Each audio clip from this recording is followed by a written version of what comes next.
Beginning with the urgent search for the missing in that terrifying ferry disaster off South Korea. Hundreds on board, among them so many school children. Tonight, the U.S. Navy is there and the haunting images now streaming in.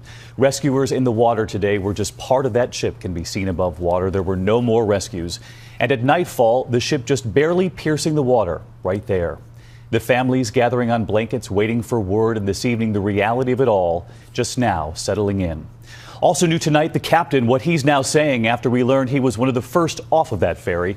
ABC's Gloria Riviera leads us off tonight with new pictures taken on board just as the horror began to unfold.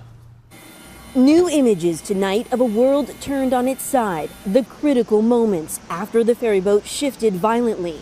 Watch as survivors cling to anything they can. In this passageway, the floor, now the side of the boat. Other passengers huddled inside, wearing life jackets. Today we learned the captain abandoned ship a half hour after sending out a distress call. This morning, hiding his face from reporters, he apologized, saying, "I am sorry and deeply ashamed." Tonight he is under criminal investigation, questioned by police amid growing outrage. Families of the 276 missing are holding out hope that perhaps their loved ones are still alive. Trapped in air pockets in the sunken ship, rescuers have even tried to pipe oxygen into the boat. So far, those efforts have been unsuccessful. The official death toll has now climbed to 25.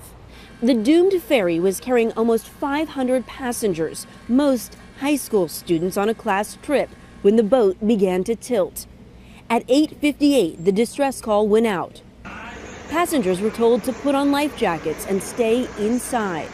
In this video, an overhead announcement saying, "It is safer in the passenger quarters." Because of those announcements, so many people became trapped inside.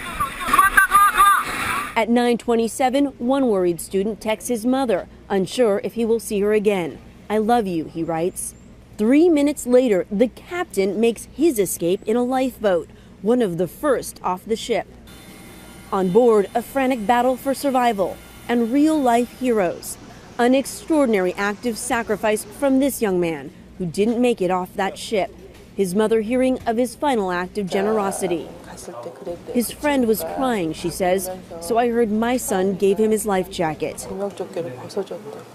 David, it is just past first light on day 3. The U.S. Navy is involved here, but there are some key elements affecting everyone. The bad weather, making it so tough to see above and below the water. Rescue divers have had to be rescued themselves, with every moment so critical.